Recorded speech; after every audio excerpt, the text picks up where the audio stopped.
皆様こんにちは、セリナです。今回は8月買ってよかったコスメ購入品紹介とお気に入りアイテムを使ったメイクをご紹介していきたいと思います。8月も7月の後半から引き続き各ブランドから新作のアイシャドウがたくさん発売されたり、秋コレクションやベースメイクなども注目アイテムが盛りだくさんでしたよね。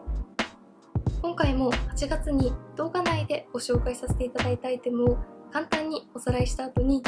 私が特に買ってよかったなと感じたお気に入りアイテムを実際にメイクしながらご紹介していきたいと思います。ぜひ皆様の8月買ってよかったお気に入りコスメもコメント欄で教えていただけたら嬉しいです。またこちらのチャンネルでは他にも新作のコスメを中心にご紹介しておりますので、気になった方はぜひチャンネル登録して動画もチェックしていただけたら嬉しいです。それでは早速始めていきます。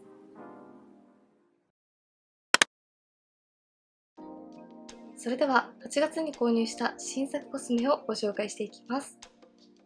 まず1つ目はこちら、8月4日発売、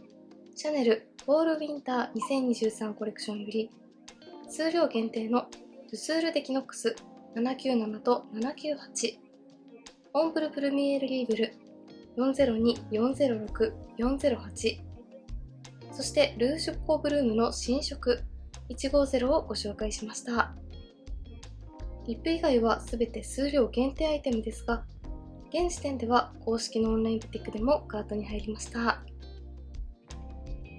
続いて8月4日発売、ジル・スチュアート・ビューティーの新作アイシャドウブルームクチュールアイズジュエルドブーケ新色5色を全色ご紹介しました。ジル・スチュアートらしさはそのままに高発色で深みのあるカラー、そして大粒のラメを楽しめるところが特徴的なアイシャドウでした。続いて8月25日発売、カネボンの新作ファンデーションコンフォートスキンウェアと8月4日発売のカラードシャドウの人気色01番と03番の2色をご紹介していきました。下地お粉いらずのファンデーションと影色を忍ばせる新作アイシャドウということで、発売前から大注目なアイテムでした。続いて8月18日リニューアル、ディオールショーサンクルールに新たに追加された新色6色をご紹介していきました。デポコスアイシャドウの中でも特に人気のアイテムのリニューアルというだけあって話題になりましたよね。そして最後はこちら、8月21日発売、コスメデコルテの新作下地フローレススキングローライザーをご紹介していきました。保湿力と毛穴補正を叶えてくれる下地ですが、重さがなくマスク崩れにも対応しているところが使いやすかったです。ではここからは8月に購入した新作コスメの中で特に私が買ってよかったなと感じたお気に入りアイテムを使ってメイクを仕上げていきたいと思います。まず1つ目のアイテムはこちら、カネボウのコンフォートスキンウェアです。こちらは下地もお粉もいらないこれ一つでベースメイクが完成するというファンデーションで、昨年発売されてかなり人気となった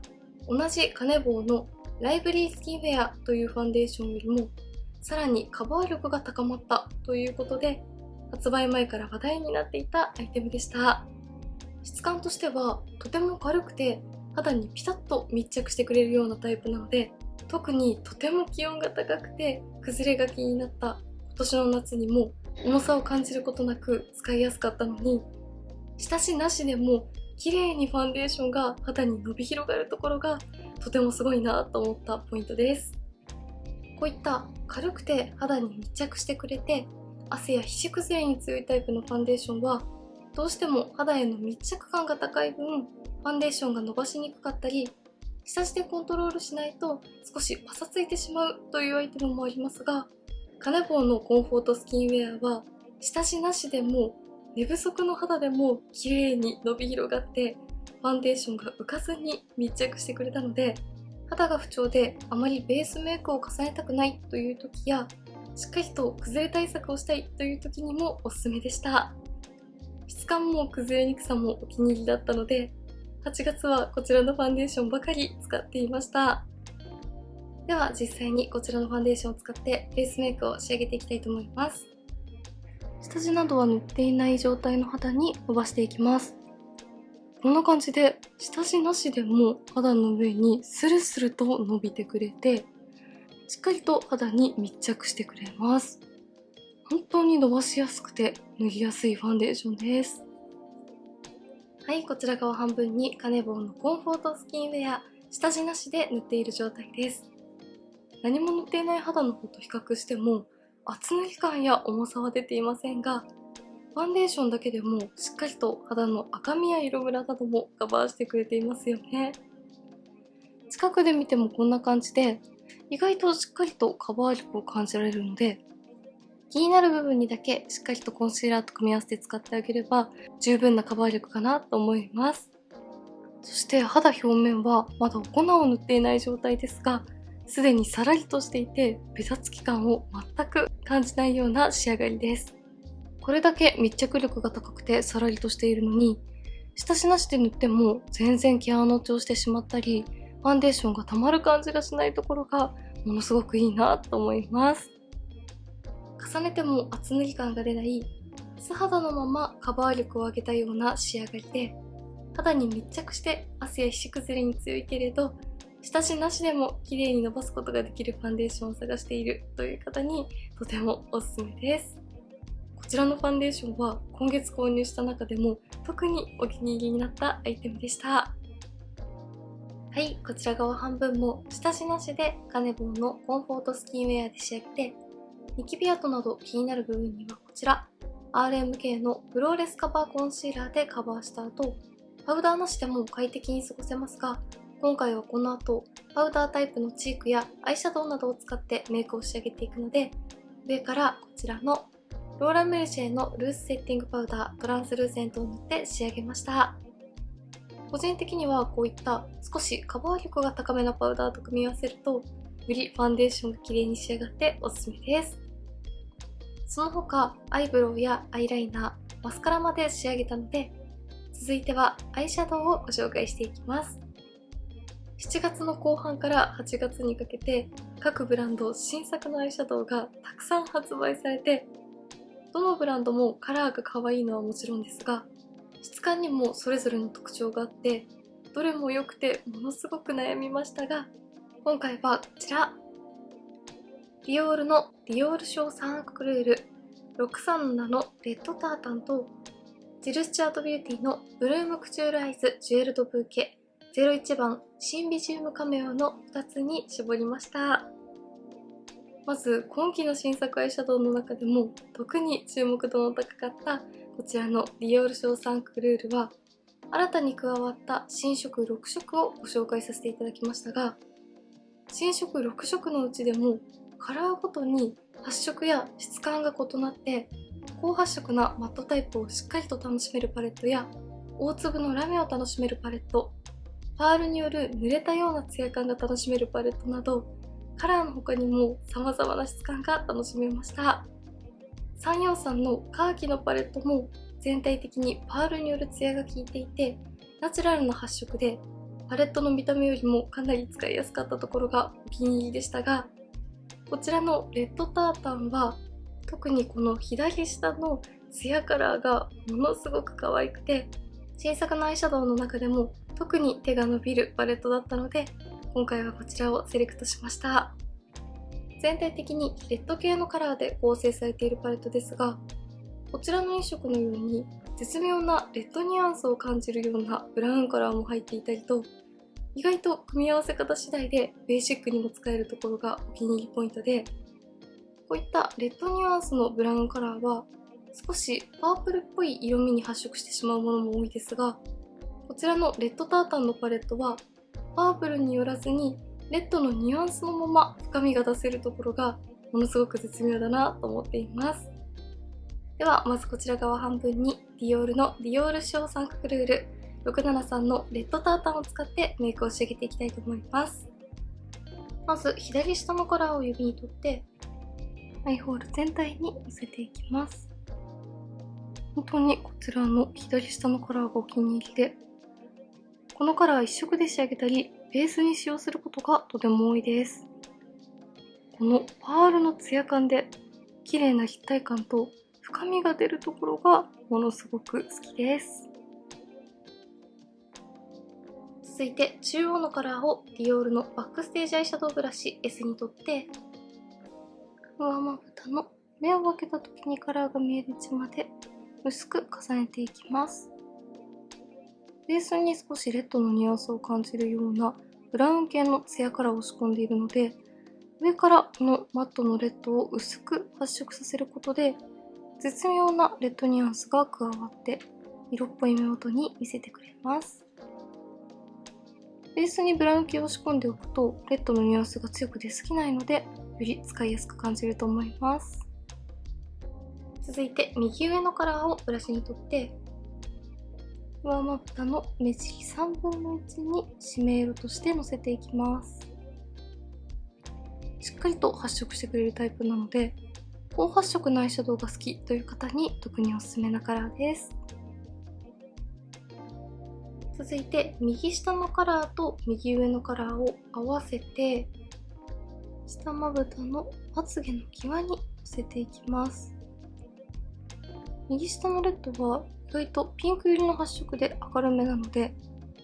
ブラウンと組み合わせることで落ち着いた印象に見せることができます。このレッドメインで使っても可愛らしい印象になって素敵です。最後に左上のカラーを指に取って、上まぶたの黒目の中心に重ねていきます。この大粒のラメが楽しめるところもいいですよね。はい、まずはこちら側半分にディオールショーサンクルールの673レッドタータン全色を使ってメイクを仕上げてみました。今回は特にお気に入りの左下のツヤカラーをベースに仕込んで、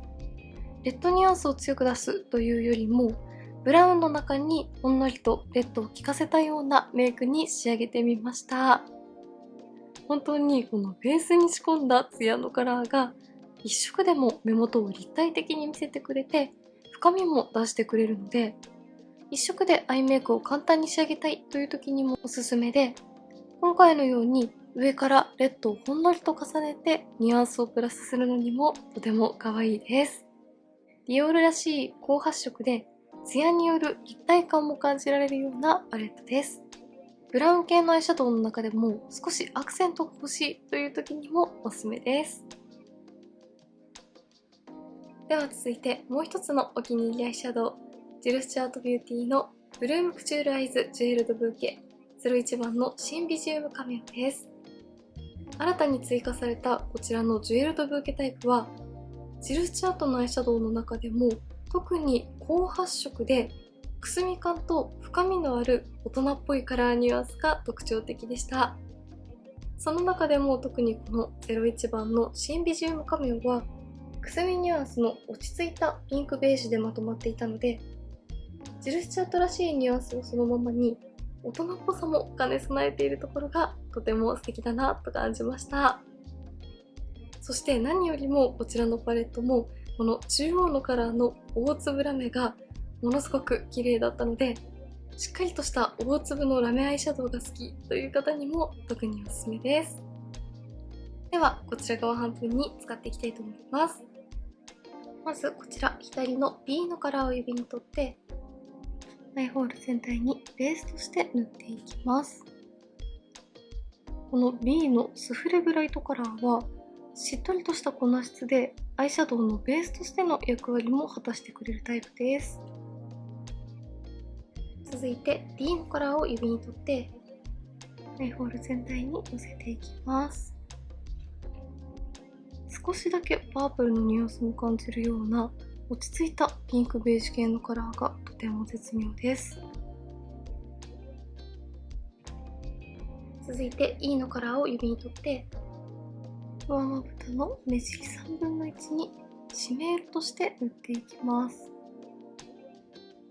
深みのある締め色ですが、微細なパールが効いているので、艶やかな印象も与えてくれるところが使いやすいです。続いて C のカラーを付属のチップの細い面に取って、下まぶた全体にまつげの際が濃くなるように入れていきます。最後に A のカラーを指に取ってアイホール全体に重ねていきます。このラメが今期発売された新作アイシャドウの中でも特に大粒なタイプです。はい、こちら側半分にはジルチャートビューティーのブルームクチュールアイズシールドブーケ01番の新ビジウムカメオ全色を使ってメイクしてみました。やはりこちらのアイシャドウは何といっても最後に上から重ねたこの大粒のラメが特徴的ですよね。限定アイテムではなく新作のアイシャドウパレットの中でこのくらいしっかりとしたラメを感じられるタイプはなかなか珍しいんじゃないかなと思います。そしてこちらのパレットはこのラメカラーだけではなくふんわりとした柔らかいソフトマットカラーやパールによる艶を感じられるカラーなどいろいろな質感がミックスされているところもとても使いやすいので、今回は全色を組み合わせてグラデーションを作ってみましたが、シーンや気分によって質感を変えることができるところもポイントです。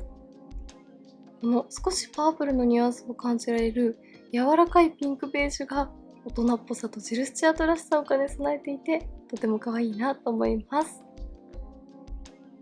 それぞれ引きで見るとこんな感じです。はい、今回アイシャドウはディオールのレッドタータンで揃えました。では続いてのアイテムです。こちらシャネルのドゥスールデキノックス798のベージュロゼーモーブのカラーです。今回シャネルの秋冬コレクションとして数量限定で登場したこちらの2色のチークですが、どちらも粉質がかなり良くて内側からじゅわっとにじんだような絶妙なツヤ感とふんわり感を両立しているのはもちろん、シャネルらしい立体感が出る仕上がりがものすごくいいチークだなと思いました。どちらのカラーもとても可愛くて迷いましたが、個人的には特にこちらの798がきちんとしたメイクにしたい時にも少しカジュアルなイメージにしたい時にもどんなシーンにも使えて、購入してから毎日のように使用しているアイテムです。パウダータイプのチークでこの絶妙なじゅわっと感を出せるものはなかなかないんじゃないかなと思います。ではこちら側に塗っていきます。発色も調整しやすくて一度薄く塗るとこんな感じでほんのりと頬に血色感を与えてくれるように色づいてくれます。個人的にはもう少ししっかりと重ねてこのじゅわっと感を演出するのが好きです。はい、こちら側半分にシャネルのドゥスールデキノックス798を乗せてみました。この絶妙なふんわり感の中にじゅわっと感も感じられて立体感も出ている感じが分かりやすいと思います。パールによるツヤやラメが強すぎてキラキラツヤツヤしすぎてしまうというタイプではないですが、ほんのりとお肌に立体感を出してくれる分、ハイライトなしでも顔全体をきれいにまとめてくれます。こんな感じで少し広範囲にふんわりとのせた後に頬の中心にしっかりとカラーを発色させて塗るのがお気に入りです。上品なじゅわっとチークを楽しみたいという方に特におすすめなんじゃないかなと思います。それでは最後のアイテムです。最後はこちら。シャネルのルージュココブルーム150のビーズドゥシャネルです。こちらは新色として新たに追加されたカラーです。こういったベージュ系のリップは明るいニュアンスだと白っぽく浮いてしまったり、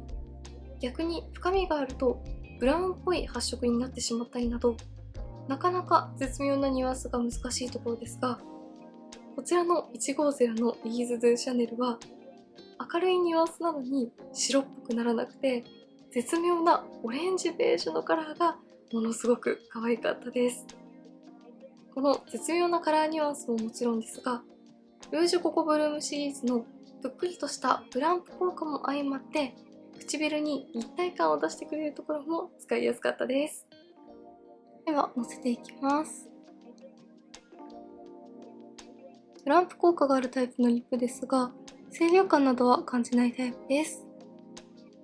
はい、ルージュココブルームの150イーズドゥシャネルはこんな感じでした。今回はしっかりとカラーを発色させたかったので、2、3度塗り重ねている状態です。リップグロスなしでも唇にぷっくりとした立体感とツヤ感が出ていると思います。そしてカラーも落ち着いたオレンジベージュ系ですが、白っぽくなりすぎたりブラウンに寄りすぎたりしない、とても絶妙なカラーニュアンスだなと思います。今回はチークやアイシャドウなど他の部分がレッドやローズ系のニュアンスのカラーを使用していますが、意外と顔全体がまとまってくれますよね。どんなメイクにも組み合わせしやすい、1本持っていると大活躍してくれそうなベージュ系リップだなと思いました。はい、ではこんな感じで8月に購入した新作アイテムの中で特に買ってよかったなと感じたお気に入りアイテムを使ったメイクが完成しました。8月は秋コレクションの発売がメインだったので、全体的に程よい深みも感じるようなニュアンスのメイクに仕上がっていると思いますが、ベースに使ったファンデーションにサーダっぽい軽やかさがあったり、アイシャドウ、チーク、リップも秋らしさを感じられるカラーですが、絶妙に明るさやツヤが効いていたりしたので、まだまだ暑さが残る季節でも重くなりすぎない秋先取りメイクが楽しめるようなアイテムが多かったなという印象でした。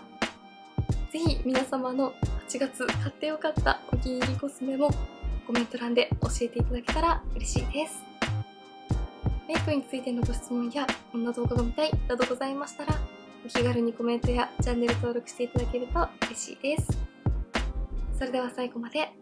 ありがとうございました。